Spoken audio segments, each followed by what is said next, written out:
Oi, gente, tudo bem? Aqui é o professor Danilo Santiago, professor de língua portuguesa, e eu vim aqui falar com vocês um pouquinho sobre meu trabalho na EJA, na Educação de Jovens e Adultos, não é? Eu sou concursado da Prefeitura de Salvador desde 2013 e desde 2016 eu trabalho com a EJA, com a Educação de Jovens e Adultos. E eu sou apaixonado pela EJA, apaixonado porque eu acredito que a EJA é uma nova oportunidade para aqueles que, por diversos motivos, não puderam estudar na época em que tinham idade correspondente à série para isso, não é? Então, hoje na minha turma da EJA, eu me deparo numa mesma sala com alunos de 20, 21 anos de idade e alunos e alunas de 60, 70 anos de idade. É curioso perceber como essa turma é muito heterogênea. Porque eu tenho aquele aluno jovem, não é, que de fato não estuda no diurno, porque tem que trabalhar durante o dia para poder sustentar a casa, enfim, pagar suas contas. E eu tenho também na mesma turma que esse jovem, aqueles idosos com seus 60, 70 anos, que estão estudando, justamente porque quando eram crianças, quando eram adolescentes, não podiam estudar, porque precisavam trabalhar, porque se tornaram pais e mães muito cedo, e que vem hoje na EJA uma nova oportunidade, não é? Como falei para vocês no começo do vídeo. Então eu tenho alunos, tenho alunas que relatam para mim que querem aprender a ler para poder ler a Bíblia. Então é muito comum ouvir isso na EJA. Eu tenho alunos e alunas que querem aprender a ler, aprender a escrever, justamente porque precisam ensinar a tarefa do neto, a tarefa do filho, não é? E eu acho isso muito lindo e muito significativo, não é? Tem alunos também que querem aprender a ler e escrever porque sonham em entrar na universidade, trabalhar na vida inteira, estão aposentados, estão aposentadas, mas mantêm ainda aquele sonho de se tornarem professor, professora, advogado, advogada, e a gente vai, não é, percebendo como, de fato, para sonhar não tem idade, né? Eu sou apaixonado pela EJA, eu trabalho com eles na perspectiva, então, da contribuição deles, sempre. Eu sempre gosto de ouvi-los, de entender o que eles querem na aula, o que eles gostam, mas percebo algumas particularidades, algumas peculiaridades da EJA, não é? Para que vocês tenham noção, por exemplo, para eles, aula tem que ter quadro, tem que ter professor escrevendo no quadro, que é bem uma marca mesmo, não é, ancestral do nosso sistema de ensino. O professor colocando no quadro e o aluno copiando no caderno. Quando eu comecei a ensinar na EJA, vez ou outra, eu tentava fazer uma aula diferente, com vídeo, com palestra ou com alguma dinâmica, tal. E quando acabava a aula, mesmo eles tendo participado ativamente da aula, eles perguntavam: sim, professor, hoje não vai ter aula, não?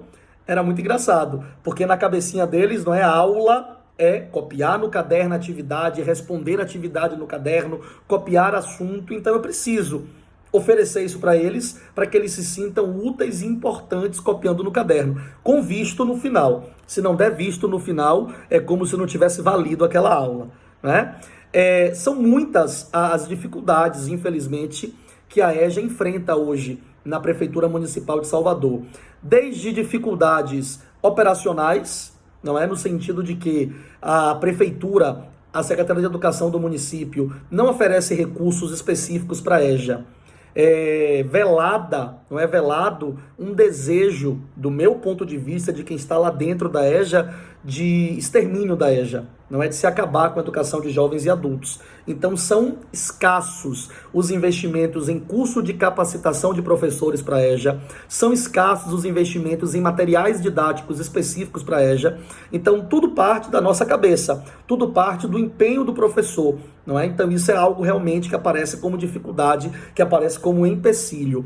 Infelizmente, a Prefeitura de Salvador enxerga a EJA como um espaço de estudo, não é, um espaço de educação semelhante ao ensino fundamental 1 e ao ensino fundamental 2 do diurno. Então, nesse contexto pandêmico, por exemplo, em que a Prefeitura de Salvador ofereceu aulas pela televisão, a aula que era oferecida para meu aluno da EJA era a mesma aula que era oferecida para o 6º, 7º, 8º, 9º anos regulares. não é para aqueles adolescentes. Então, não é assim. A EJA tem as suas especificidades, a EJA tem a sua linguagem diferenciada, a EJA tem os interesses também diferentes, então eu não posso encarar a EJA como uma extensão do diurno. É uma outra realidade. E entender isso, fazer com que as autoridades de educação do município entendam isso, é um grande desafio, não é?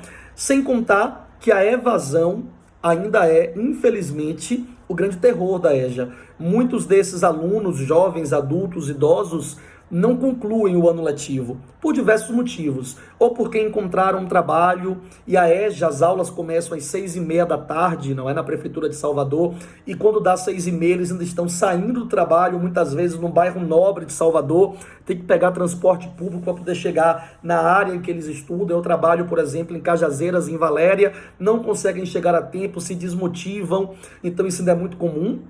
A violência, muitas vezes, inibe que o aluno da EJA possa circular livremente de noite pelo bairro em que ele mora. Então, esse é um outro fator também que contribui para a evasão.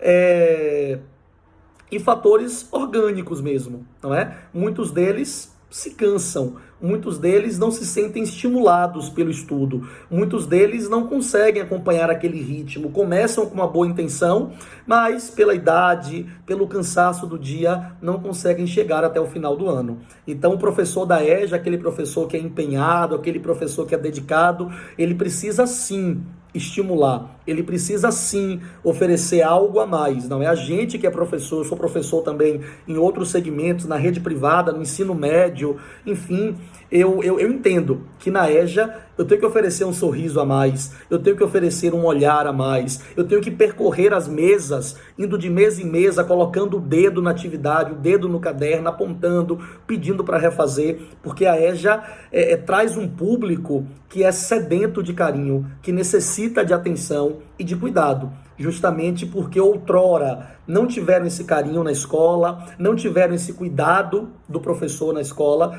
e agora estão de volta e clamam por isso. Eu sou apaixonado pela EJA, eu digo que a EJA é um espaço em que eu ensino, mas em que eu também aprendo muito, e eu sou muito feliz por ser professor da EJA, apesar de todos os desafios. Então enfrento os desafios, corro atrás e levanto mesmo a bandeira da EJA, porque eu acho que é uma oportunidade incrível de aprendizado, tá certo? Forte abraço para vocês. Até mais.